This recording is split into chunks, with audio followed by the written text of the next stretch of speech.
The phone buzzed on my desk at 3:47 p.m. Anthony's name flashed across the screen, unusual for a Tuesday afternoon when he should have been in his after-school program. My nephew was only 8. Seeing his call during school hours made my heart skip. "Aunt Sarah?" His voice trembled. "I got kicked out of school today." My fingers gripped the phone tighter. This had to be a mistake.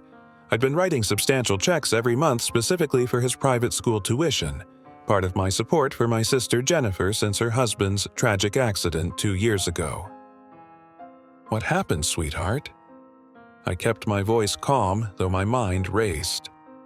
"Mom?" He hesitated, his voice dropping to a whisper. "She hasn't paid the school in months. They sent lots of letters, but—" He trailed off. "Please don't tell her I told you. She made me promise not to say anything." The revelation hit like a physical blow. Jennifer had been acting strange lately, canceling our regular visits, making excuses about work commitments, appearing increasingly agitated during family dinners. But this was different. "Are you home now?" I asked, already reaching for my car keys. "Yeah, the babysitter's here again." The resignation in his voice broke my heart. "Mom said she had important work meetings, but—" He paused again, and I could hear the weight of secrets in his silence. I thought about Jennifer's supposed sales job, the one she claimed wasn't quite enough to maintain their lifestyle without my help. The job that supposedly kept her too busy for family dinners, too occupied for weekend visits, too swamped to return my calls. "I'll be there in 20 minutes, I promised, my decision already made. Something was terribly wrong, and I needed to find out what. As I drove, memories of the past few months replayed in my mind. Jennifer's increasingly erratic behavior, her constant excuses, the way she'd rush home from family gatherings. I'd attributed it all to grief, to the challenge of being a single mother. Now, I wasn't so sure.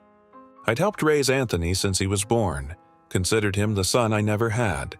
The thought of him sitting at home, carrying adult burdens on his small shoulders, made my chest ache. Whatever was happening with Jennifer, it was affecting more than just her finances. The truth was out there, hidden in missed payments and broken promises, and I was going to find it, no matter what it cost me. The babysitter looked relieved when I arrived at Jennifer's house. She was young, probably a college student, and her eyes darted nervously as she gathered her things. "Mrs. Harper hasn't been home all day," she mentioned casually, too casually. "Anthony's had dinner already." I waited until she left before sitting down with Anthony on the living room couch.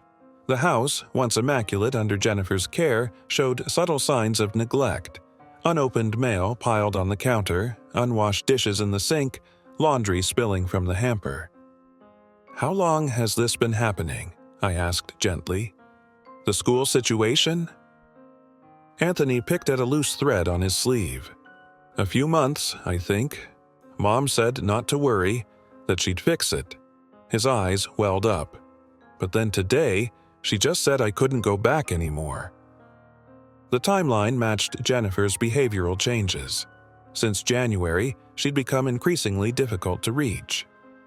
Our weekly sister lunches dwindled to monthly family dinners at our parents' house, where she'd arrive late and leave early, citing work commitments. She was constantly checking her phone, jumping at unexpected sounds, carrying a nervous energy that seemed to fill any room she entered. I'd written it off as stress, perhaps depression. After all, losing her husband Mark 2 years ago had devastated her. He'd been the family rock coaching Anthony's soccer team, managing their finances, planning their future. His death in that sudden car crash had left a void I tried to fill with monthly checks and regular visits. "Tell me about your days," I prompted Anthony, noting how his shoulders relaxed once he started talking. The picture he painted was troubling. Jennifer would leave before dawn, long before Anthony woke up. The morning babysitter would arrive to get him ready for school, then hand him off to the afternoon sitter. Often, Jennifer wouldn't return until well after Anthony's bedtime. Some days, he wouldn't see her at all. "There's a backup sitter too," he added, as if this was normal, for when the regular ones can't come. My mind raced back to all the times Jennifer had postponed our visits. The excuses seemed hollow now. Client meetings, sales conferences, networking events. She'd claimed the commission-based job made it hard to maintain their lifestyle without my help, but something wasn't adding up. The last time I'd seen her, at our parents' Easter dinner, she'd seemed distracted, almost frantic. She'd barely touched her food, kept checking her phone, and left immediately after dessert. Mom had defended her, saying she was still grieving, still adjusting to single parenthood. But this felt different.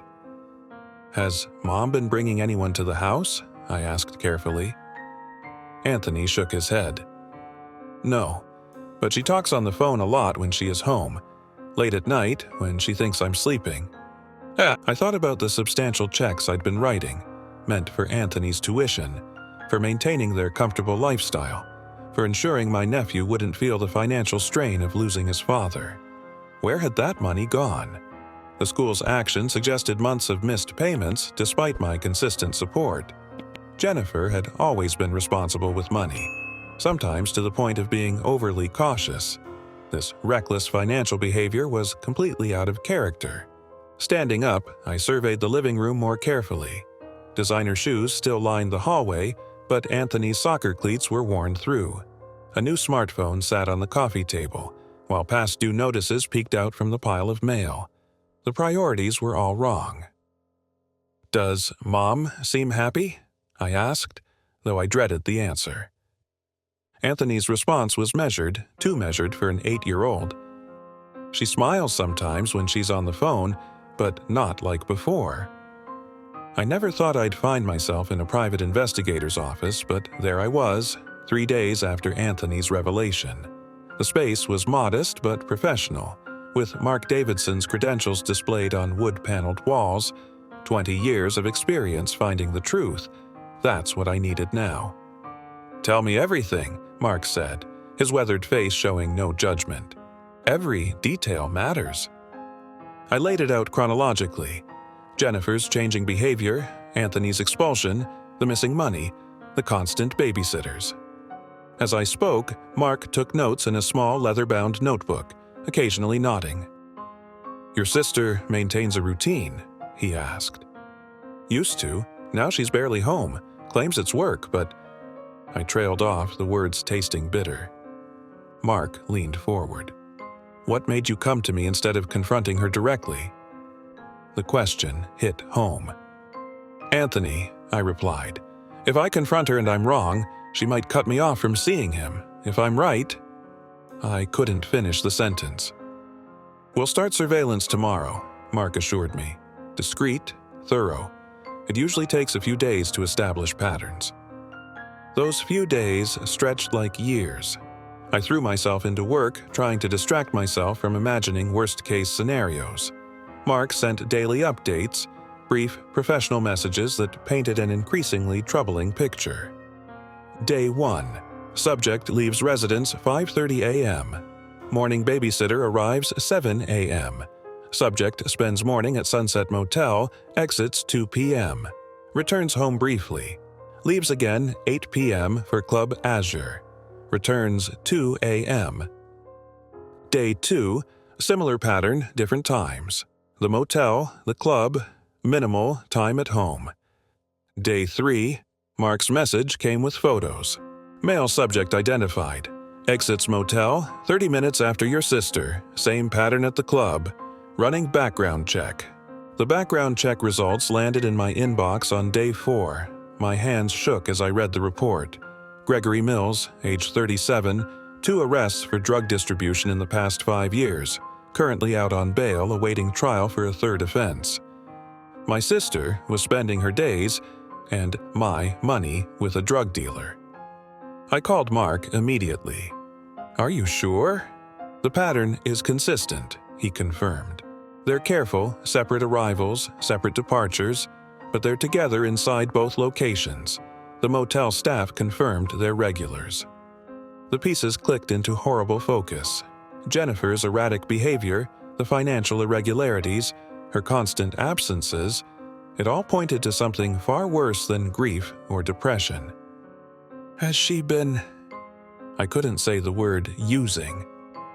From our observations, she remains sober during these meetings, Mark said carefully. But Mr. Mills has an extensive network. Your sister appears to be involved. That evening, I drove past Club Azure. The building was shabby, with blacked-out windows and a neon sign flickering weakly in the dusk. This was where my sister spent her nights while her son lay in bed, wondering if he'd see his mother before school. The next morning, I visited Anthony's school, meeting with Principal Donnelly. Her office was warm and welcoming, a sharp contrast to the conversation we were about to have. We tried reaching Jennifer multiple times, she explained, sliding over a stack of letters, payment reminders, requests for meetings, concerns about Anthony's changing behavior, all unanswered. I flipped through the papers. Months of attempts to contact my sister. Changing behavior? He's been withdrawn, falling asleep in class. When asked about home, he becomes evasive. She paused. We were worried, but without parental cooperation.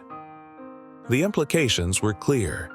The school had seen the signs too, but Jennifer had shut them out, just like she'd shut out everyone else. Back at my office, I stared at the final report from Mark. Photos spread across my desk. Jennifer entering the motel, Jennifer at the club, Jennifer with a man now confirmed to be a drug dealer. The evidence was overwhelming. My phone buzzed. A text from Jennifer. Can't make dinner this Sunday. Work stuff. I thought about Anthony, about the path Jennifer was heading down. The money I'd sent for his education had vanished into motel rooms and club visits. His mother was spending more time with a criminal than with her own son. The decision crystallized. I couldn't let this continue.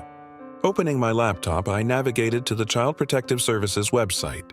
My hands hovered over the keyboard as a lifetime of memories flashed through my mind.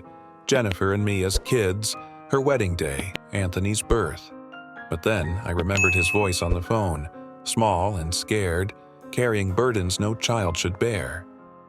I began to type. The CPS investigation moved faster than I expected. Within days of my report, a caseworker named Miss Torres arrived at Jennifer's house for an unannounced visit. I wasn't there, but I could imagine the scene. Jennifer's surprise, her defensive posture, the carefully crafted explanation she'd try to provide. The call from Miss Torres came that evening. We have concerns, she said diplomatically. Several red flags emerged during our initial assessment. I sat in my home office, clutching the phone as she detailed their findings. The house showed signs of neglect, no groceries in the fridge, multiple strangers watching Anthony at irregular hours, school records indicating frequent absences and declining performance. And Jennifer's behavior during the interview had raised additional concerns.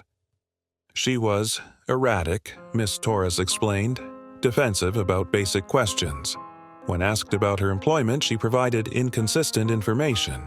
The name of her supposed employer doesn't match any registered business. My stomach churned. What happens now? We're recommending temporary emergency placement with a family member. Given your established relationship with Anthony and financial stability, would you be willing to take custody while we complete our investigation? The words hit like a physical blow. Temporary custody. I'd known this might happen when I made the report, but the reality was different. Heavier. Yes, I said firmly. Whatever Anthony needs. The next 48 hours passed in a blur. CPS moved quickly, citing concerns about Jennifer's connections to known criminal elements. I transformed my home office into a bedroom for Anthony, bought school supplies, and tried to prepare for a reality I never expected. Then came the family explosion. My parents arrived unannounced, fury radiating from their expressions. Mom burst into tears in my living room while Dad paced, his face red with anger. How could you do this to your own sister? Mom demanded. She's still grieving. She needs support, not this. Support?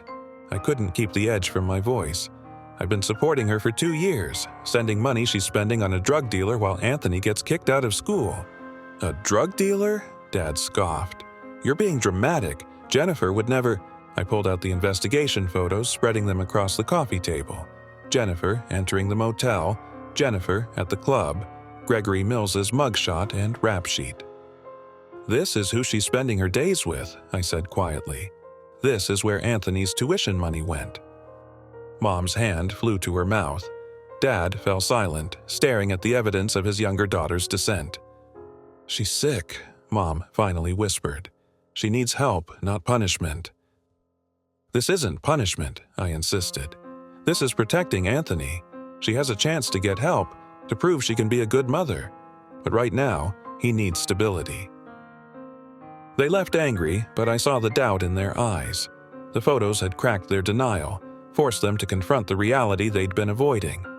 Jennifer's reaction was worse. She showed up at my door late that night, wild-eyed and shaking. "How dare you?" she screamed. "How dare you steal my son? Jenny, please. You've always been jealous." Her voice cracked. "Perfect big sister, always alone, always watching my life, my family. Well, you can't have him." Security cameras captured her entire meltdown, her accusations echoing in the quiet street, her fists pounding my door, the arrival of police called by concerned neighbors. I watched through the window as they led her away, her screams fading into sobs. Anthony huddled in his new room, headphones on, trying to block out his mother's voice. Later that night, after ensuring Anthony was asleep, I found missed calls from my parents. Their voicemail was heavy with accusation. "You're tearing this family apart. Jennifer's having breakdowns because of you. She's suffering enough without you making it worse." I deleted the messages. The following weeks brought more challenges. Jennifer missed her first supervised visitation, then the second. The excuses piled up. She was sick. She had work. Her car broke down. Each time, Anthony's hope dimmed a little more. Meanwhile, evidence of her relationship with Gregory Mills mounted. She visited him regularly after his latest arrest, putting money in his commissary account while falling further behind on her bills. The motel staff provided statements about their frequent visits, the empty wine bottles, the expensive cigarettes left behind. My parents continued their campaign of guilt. "She's still grieving," they insisted. "She's lost everything. Her husband, her job, and now her son. How is she supposed to get better when you've taken away her reason for living?" But they hadn't seen Anthony's transformation in my home. The quiet boy who arrived with a garbage bag of clothes was slowly emerging from his shell. His grades improved.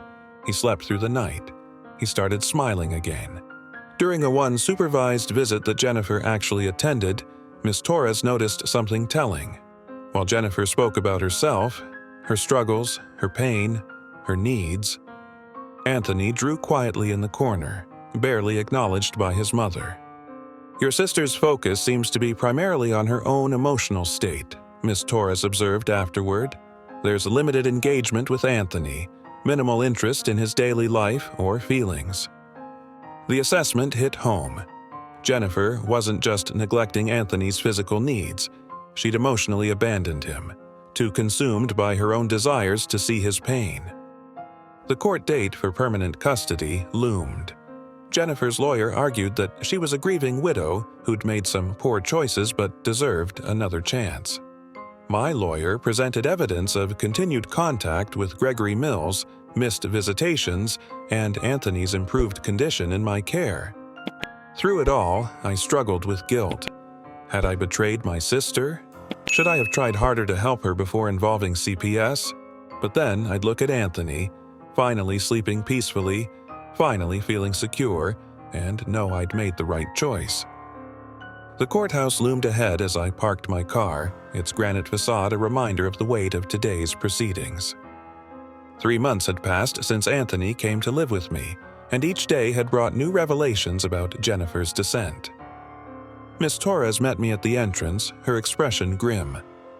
"Jennifer's been visiting Gregory Mills in prison," she reported, "multiple times per week. She's spending more time with him than she does at her supervised visits with Anthony." Inside, my lawyer shuffled through a thick folder of evidence. Bank statements showed Jennifer had been spending money recklessly expensive gifts for Gregory, premium liquor, high-end clothing. Meanwhile, she'd missed every child support payment ordered by the court.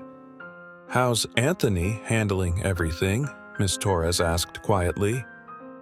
I thought about the changes I'd witnessed. His nightmares had stopped. His teachers reported improved focus and participation. He'd joined the soccer team, made new friends, small victories that felt enormous in context. "He's healing," I replied, "but he still asks about her."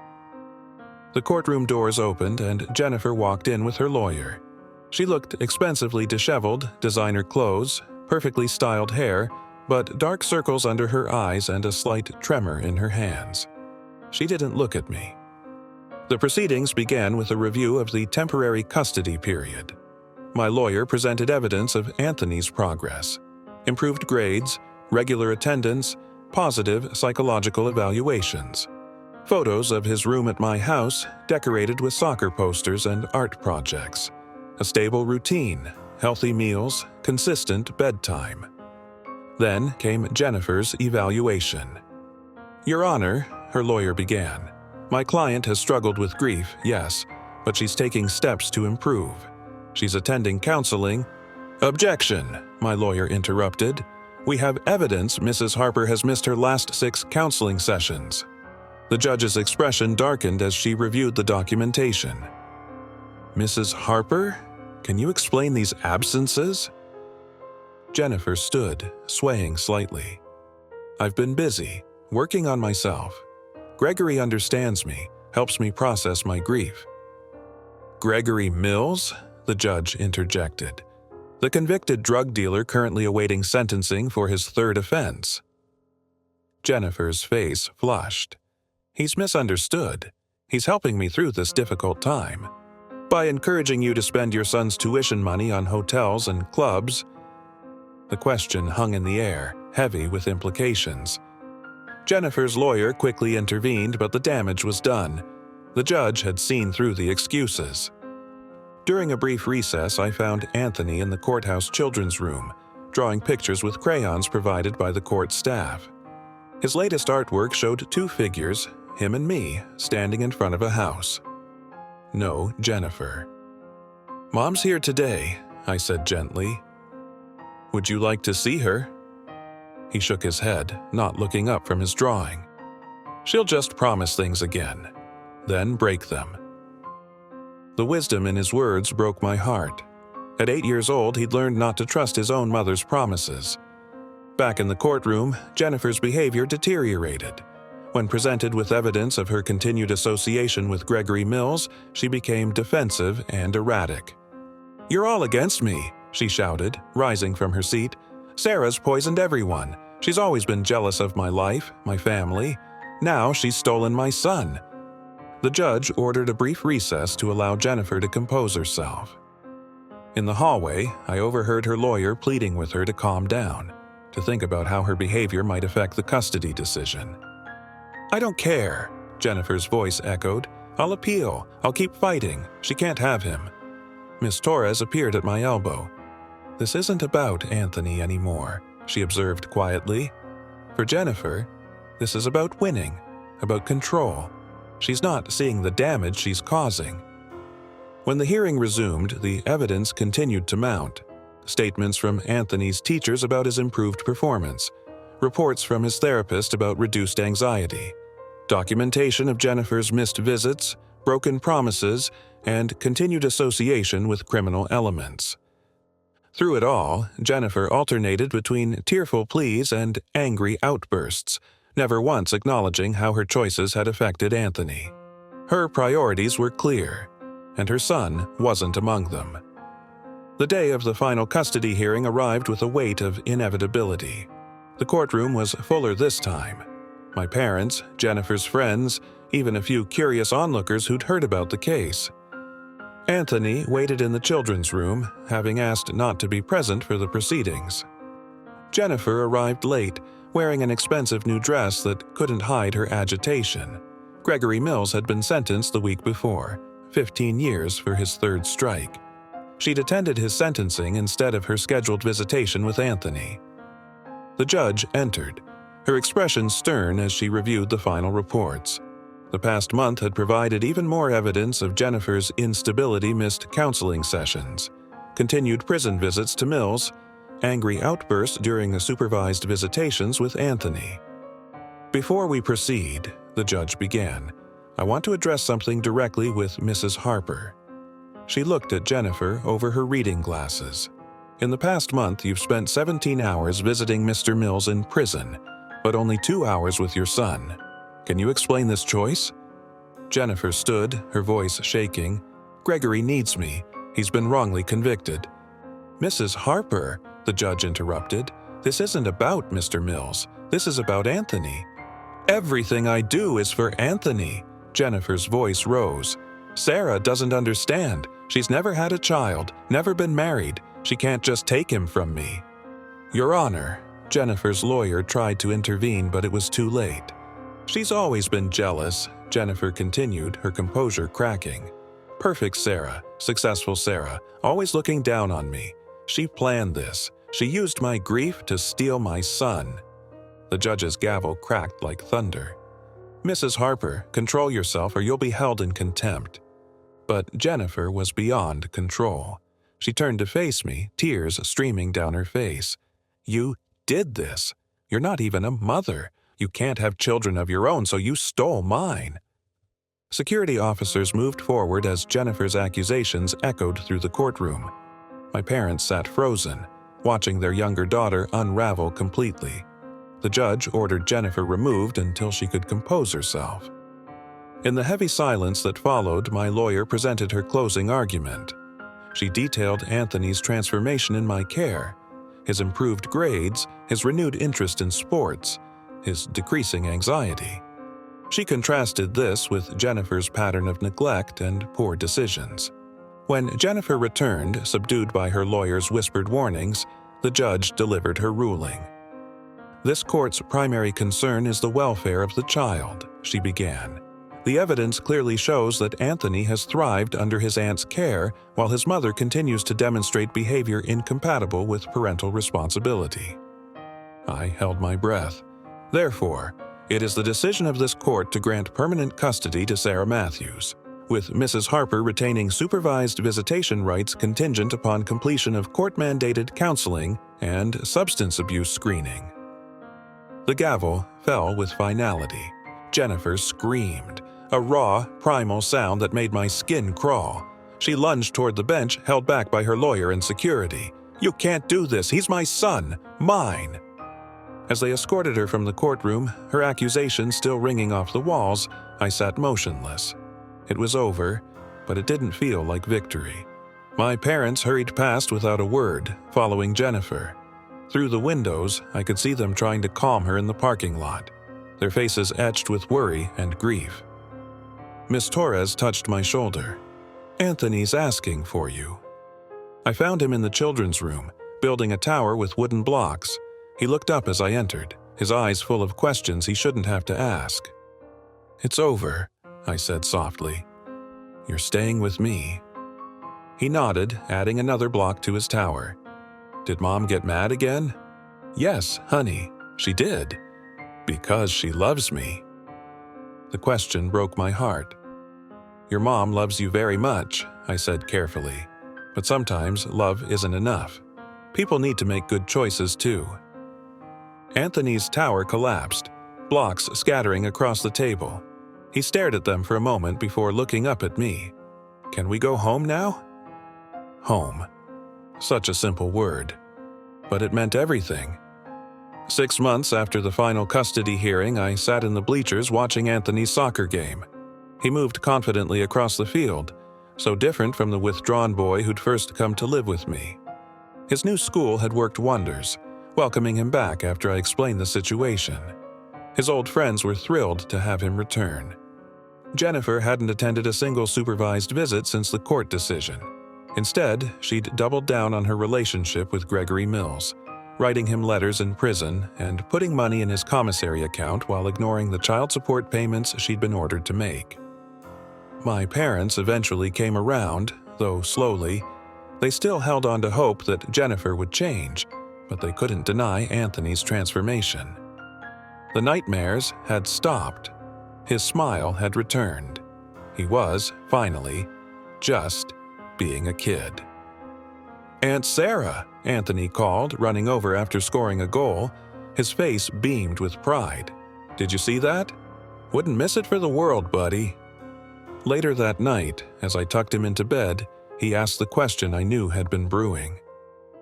"Do you think Mom will ever get better?" I sat on the edge of his bed, choosing my words carefully. "I hope so, Anthony. But what matters is that you're safe and loved right here, right now." He nodded, clutching the stuffed dinosaur he'd had since he was 3. "I'm glad you found out the truth," he whispered, "even if it made everyone mad." Sometimes the right choice is the hardest one. Sometimes protecting someone means being willing to be seen as the villain in someone else's story. But watching Anthony sleep peacefully in his dinosaur-themed room, I knew I'd do it all again in a heartbeat. The truth hadn't been easy to uncover, and its consequences had torn through our family like a hurricane. But in the end, it had saved a little boy who deserved so much better than what he'd been given. I closed Anthony's door softly, pausing to look at the family photo he'd drawn and proudly displayed. 2 figures, aunt and nephew, standing together. Not the family either of us had expected, but the one we'd become. Sometimes love means making the hardest choice of all.